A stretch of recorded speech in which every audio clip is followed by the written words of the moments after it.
Yes, good morning and welcome. This is indeed Power Breakfast on Citizen TV, and it's that time when you take a look at the headlines this morning. And to help us do that, we have none other than Senator Martha Wangari on my right. Next to her, Isaac Mwaura, MP. And on my left, Peter Kaluma, Member of Parliament for Homa Bay, and also Vincent Kimosop, Policy Analyst. Good morning and welcome. Now, of course, we know the main headline has to do with Madam Anne Waiguru's appearance before the National Assembly's Public Accounts Committee yesterday. That continues to make headlines. Of course, the discussion this week has been about the NYS probe by Parliament, into the NYS scandal. We seem to have forgotten about what is happening at the Ministry of Health because that features nowhere on the front pages of the dailies. The other story that features on the front pages, of course, is the U.S. election campaigns. But before that, yesterday, President Uhuru Kenyatta ordered Kenyan troops who are working as part of the peacekeeping mission in South Sudan to return home. And that's the story we want to start with.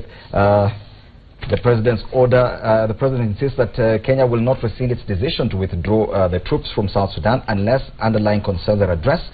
The president's assertion came even as the UN said it would respect Kenya's decision, triggered by its Secretary General's decision to sack Lieutenant General Johnson Ondieki as a force commander of the United Nations mission to South Sudan. There will be no turning back, so says President Uhuru Kenyatta, the Commander-in-Chief of the Defense Forces, on Kenyan troops in South Sudan. Speaking at the Cadet Pass-Out Parade in Lanet today, President Kenyatta insisted the dignity of the country and her contingent would not be traded in the quest for peace and stability of her neighbors. Kenya serves in these missions not because we have to, but because from the time of our independence, we have been clear in our understanding and our desire for global peace and stability. That does not come at the expense of our dignity, honor, and pride as a nation. Nairobi was irked by the sacking of Lieutenant General Johnson Mugoa Kimani Ondieki by UN Secretary General Ban Ki-moon. The Lieutenant General, who was appointed in May, has since returned to Nairobi. So therefore, for our part, we will no longer contribute to a mission that has failed to meet its mandate and which has now resorted to scapegoating Kenyans. The country will also disengage from the South Sudan peace process. President Kenyatta has been the IGAD special rapporteur in the peace process, and regional leaders have been keen on seeking solutions for peace in the continent's youngest nation. We know that the people of this region want peace in South Sudan.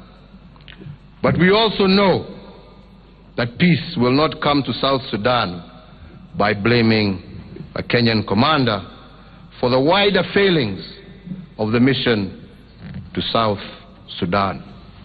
Meanwhile, the South Sudan Opposition Army, SPLM-IO, has protested to Kenya the arrest and detention of its spokesperson in the office of the chairman and commander-in-chief of the SPLM-AIO, which alleged James Gatdek was kidnapped by uniformed gunmen in his Nairobi house. Gatdek, who was being held at the JKI police station, has since been deported to Juba. Jackie Maribe, Power Breakfast News. Two things coming out of that story. Kenya, of course, withdrawing its troops from the peacekeeping mission, and the other one is disengaging totally from this process of seeking peace in South Sudan. Definitely that will have implications. When Kimosop. I think two things. One is that the president was speaking as a commander-in-chief. He needed to inspire his troops and send a strong signal that I have confidence in you and I will be able to defend you and go to the whatever mile that we can see. You can see the statement. You don't need any interpretation to ask what is it that the president meant. Now the second part is on the issue of complete disengagement. The concern therefore is that has ramifications both diplomatically and economically. The diplomatic level, you remember currently Kenya is pushing for the approval of Amina Mohammed as our foreign secretary to be the next chair of the AU. What about then the decision that African countries have taken towards ensuring that there is peace in South Sudan? So, in my view, is that it's a diplomatic move to project and defend the sovereignty of Kenya. But I do not foresee that that will be the final position, because I'm sure as interest, as re-engagement, business and economic interest now dawn on us on what are the implications of this. Some of those there might be a softening. Yes. So for me is that this is what states do to project their power. But of course, with time, is that some of those positions, as we engage, push back and forth, there is a possibility of a softening, particularly on the second part, on complete complete disengagement from the process. Yes, but of course we know that there are quite a number of Kenyans working and doing business in South Sudan. Now, of course, their confidence is based on the fact that there are enough Kenyan troops there in case of anything. Now, if you withdraw KDF from there, what happens to the Kenyans there? The president is the commander-in-chief of the armed forces. But I think he is therefore entitled to talk about his troops sent anywhere. What the president, to me, seems not to understand or commits a wrong on is when he's treating, Kenyan troops in UN as ordinary troops serving, protecting our territorial boundary within Kenya. When you give troops to the United Nations, they have a framework and a system under which they operate. And from what is coming out, I see the United Nations has said, we have a problem with Lieutenant Colonel Kimani Ondieki, but really give us another. In fact, they were saying, let Kenya give them another commander.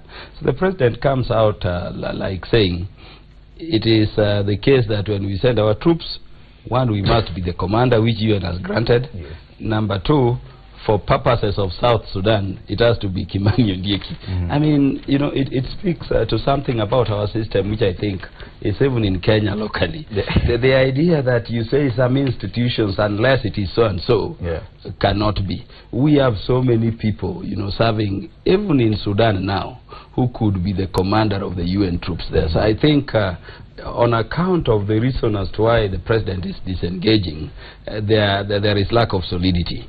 I think the president ought to have considered what you are saying. One is that the peace process, the birth of the Sudan nation, would have not, occurred without, the participation of Kenya. If you remember, former Vice President, Kalonzo Musyoka, heading the process, the comprehensive peace agreement was signed, I remember, in Nyayo Stadium. You don't throw a baby with bathwater because of tantrums and difficulties. We, of course, know there have been challenges in terms of the commitment of the leadership of both now the SPLM, IO, in opposition, and of course Salva Kiir. But those are things I think are the good reasons as to why we should be in South Sudan to ensure that the nation stabilizes. We have invested substantially. I've been to Juba myself. I can tell you, even the banks, the biggest banks operating down there, you remember we had crisis, citizen to citizen, previously. They are Kenyans from Equity. I saw Kenya Commercial Bank then. Universities were already thinking of setting up. Our population there is so huge. It is not the case that they are there simply because of, troops from Kenya. There is usually something beautiful when you are outside the border of your country, when you meet a person in a security situation and you can associate him with you. So that feeling of peace is already being robbed. And my view is that this thing will, push Sudan far to the precipice than not. I would imagine that the proposal to remove, Colonel Ondieki was not just, casual. I imagine that the UN system has a mission there and a purpose. And for the UN to insist that Kimani Ondieki, should, stand aside, I believe there is a problem in terms of the analysis of the situation. So this is something I would request our president to really, do backpedal in dignity. Let us fight for a stable neighbor. Yeah, of course, Lieutenant General Ondieki has already been replaced by Major General Chao Ying-yang, a Chinese national, as the commander of that force as we speak. But of course, Kenyans living there, they say, are going to feel a bit alone. Indimuli, my comment on this will be very simple. One, the role Kenya has played in South Sudan, even in the birthing of the republic, cannot be downplayed. In terms of the peace process, I think we have led from the front, really. Even just, I think, 2 weeks ago or 1 week ago in Parliament, we had that discussion of what sanctions we actually need to take for some of the leaders of South Sudan who are fueling war and are residing in Kenya, because this is where they take cover, literally. But going forward, I also don't think it was right to get an ambush decision, personally, and I support the president in his decision. The reason is the chief commander-in-chief, commander-in-chief of the armed forces, is that he can take these decisions. Why? Not that we don't care about the Kenyans living in South Sudan, but you also cannot blame everything, the failed peace process, on a republic or on a person without the due process. And I think that is exactly what the president was protesting. In terms of, you don't just get up one day, decide we are picking a Chinese, we are replacing Ondiek with not following the due process. So I think it was proper that Kenya also affirms its stature in the role it plays in South Sudan. That is true. Because in the UN, you know, there has to be communication. I don't know why they laugh, but let me tell you, the reason the president has such confidence is also because he understands the role we have played as a country. And I think from even East Africa, we have led this from the front. And I hope that they would, of course, get a better way of dealing with this, but he did the right thing to actually protect the forces and protect the sovereignty of the country. It's understandable that, of course, as a commander-in-chief of the armed forces, that he would act in terms of the military, withdraw the troops. But total disengagement from the Sudan peace process, of course, it's beyond the peacekeeping mission there. I think there's a lot that is yet to be discussed, because we're only responding to... There must be something underlying. So Kenya has really come out very strongly of late as a regional powerhouse in terms of even positioning Amina Mohammed. I think she is likely to take that position, in my opinion. And also the ICC case. I think if you see the way Kenya rallied the African Union, and so therefore I think the president is confident that he will actually make a clear statement in relation to this. I expected, for example, that when he made that statement, then the Ban Ki-moon would have made a call, and maybe that would have been resolved. What you've seen is the UN saying, okay, let's agree on how you are going to move out of the Southern Sudan situation. I know there is a parliamentary initiative. There is a caucus led by my good friend Sunday Oyolo, and also the two chairs of administration and also Defense and Foreign Relations, on how then we can salvage the situation in South Sudan. When you listen to even members of parliament, because I've interacted with them from South Sudan, they have a very long tale to tell. And Kenya and South Sudan are so intertwined, really. Even you see they even borrowed our flag and just changed a little bit. So I do not think this is the end of the whole story, even when we have a Chinese being appointed to replace a Kenyan. And I want to imagine with the role that President Moi, if you remember, played in IGAD, because he was very clear on this one. And of course, Kalonzo Musyoka, Sumbeyo, and others, there is a whole track record of how Kenya has engaged, that we will ensure that we have some kind of agreement in South Sudan. Because what is obtaining right now, there's a lot of misunderstanding. I think you can see Riek Machar is in South Africa. We need to know exactly what is happening, so that because we are the ones who receive these fellow Africans when there's war, there's chaos. We have invested a lot in South Sudan. I mean, really. So there's always a reason as to why we may want to engage further in relation to getting the solutions of South Sudan. Clearly, yes, the president is visibly act by this what happened in South Sudan, but clearly we cannot afford just to stay away from South Sudan, can we? No, we can. In fact, let me agree with Bwana Maura. There is something you're not being told here. The United Nations, in terms of their systems, as I know, in public international law, is a very complicated system.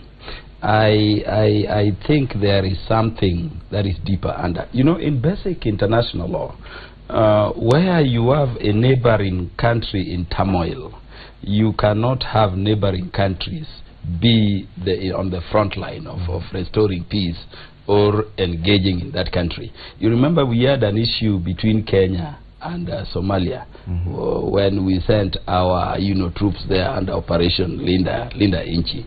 They are called contiguous states in international law, and in fact in military law you are not allowed, particularly when there is the possibility that you could be partial to engage in a war under the United Nations systems in a neighboring nation. Now some of these things would be the things we are not told. But let me say that the matter of Kimani Ondieki, I'm happy now a Chinese is leading. Up to yesterday, you remember Kenya was told get as a replacement for Ondieki, and so it was a bit personalized when we went that way. But I think let us not take it lightly. Do you remember a short while ago, barely 2 weeks ago, the members of the Defense and Foreign Relations Committee of the National Assembly, and I remember the chair of the Administration and National Security, among other MPs on the government side, issued some press statement, if you can remember. You need to look at the content of that press statement, put it together to what the UN does, and what the president, action proceeds to be, to understand that there is something under. To me, looking at it globally, I think the UN is telling us there is a way in which this Lieutenant, Kano was being, partial in the discharge of his duties, and therefore they need somebody who would leverage that image and reputation of United Nations as an interested party in keeping peace and nothing more than that. Yes, I think you agree with that. I've seen you nodding. Yeah, I think I agree in principle that there is more than meets the eye, even we from an analysis point of view. But remember, the president is the #1 diplomat of any country, so he also needs to project that image that as a country we cannot just be moved right, left, and center. So you will, of course, will see that when you go for mediation, you normally raise your stakes so high, so that whatever happens, at least you are able, as the compromises comes in, you are left at a middle ground. So you actually are seeing the president projecting a very strong position. Actually, I think the strongest one is that we are actually pulling out from the entire engagement. That one is going to unsettle even other African countries who've been even desiring to see the South Sudan stabilized. I'm sure even faith communities that have been seeking to support this process are saying, Kenya, you just cannot pull out at this point. So there will be some settlement, and I can actually not see us throwing away all the investment we've made. Come on, we've just won an award, a former vice president. I think there's even his billboard along. I think we need to mention in such platforms, because success should be celebrated, as in a long Ngong road. So I think for me it's in our interest to see that a stable South Sudan is in our interest economically. If you look at Kibaki's administration, and then what actually you see Uhuru's administration, is that there's been no major change on foreign policy, particularly on economic diplomacy. So Uganda, Tanzania, you had even the president of Tanzania, Pombe, saying the biggest investor in Tanzania is Kenya. So, and you've confirmed that in Juba, Kenya is leading investment. So on an economic footing, we just cannot let go. But I think he's raising the stakes as a diplomat, so that as the conversation takes, there will be a settlement. So it will feature next week, and possibly there will be a clear way forward on this issue. Actually, before we move, there's something we need to say. That Citizen is watched across this region. I have been to Rwanda, I've watched Citizen from there, and I find it's not me switching into it.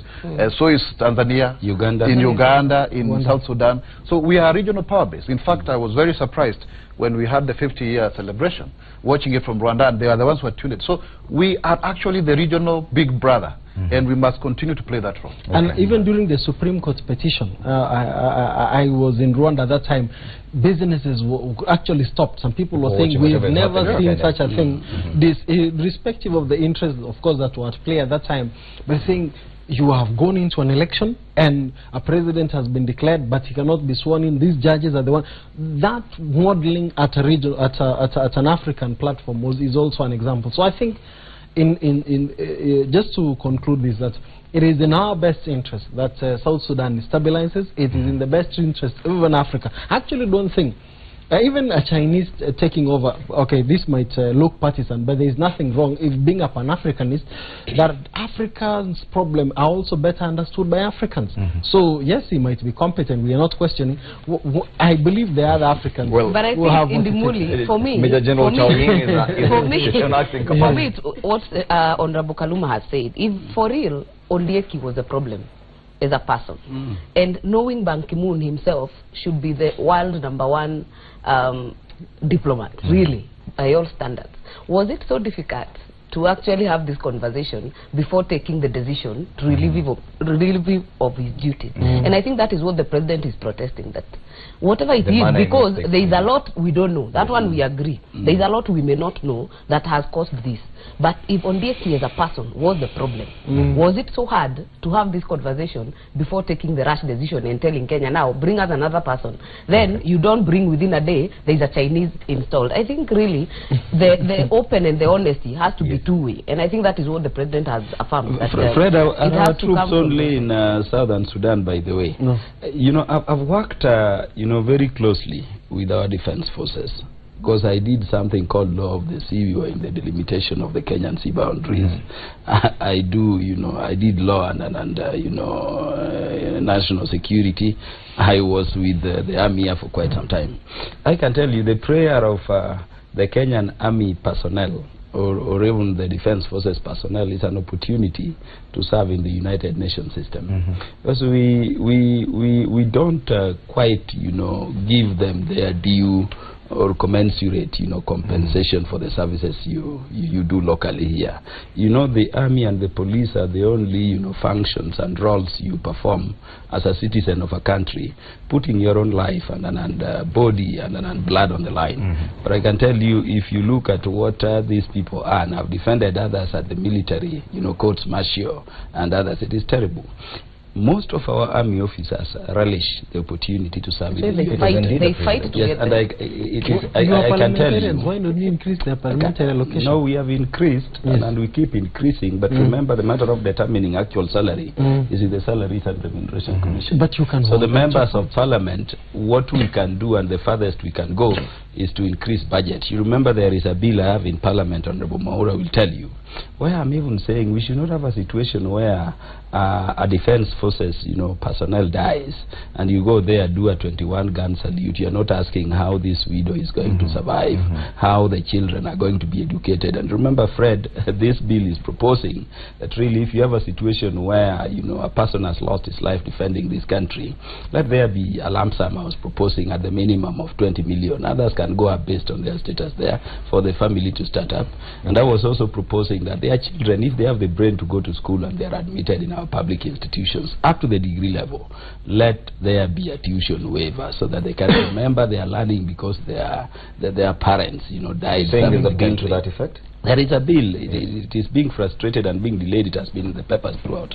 But I think it is something you are pushing for. And Fred, let me tell you why I was saying this. You know, in defending this country out of terrorism, personally I've lost 2 cousins. One, I lost Jackton Puodi, a young man who had just married, a total orphan. We bury him next to some Mabati shanty, just prepared for that sake. The widow who is just, you know, married barely 5 months ago is left there, and people come to and it is gone.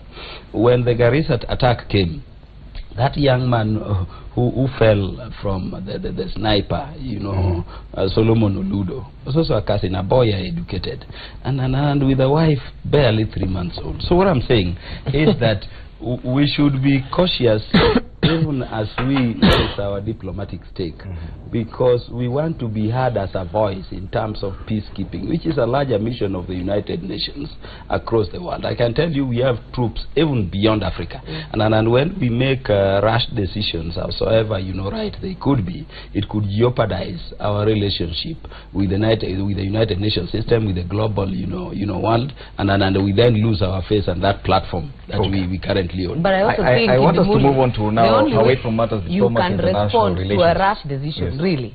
For me, diplomacy is two-way. You know, it has to really be two-way. Okay. If you don't just make a rash decision and ambush a country and ambush the whole force without the due process. I think the president was really right. Yes. That is the only language he understands. The UN understands. That's the military That's how language. they took. Yeah, that's how they took.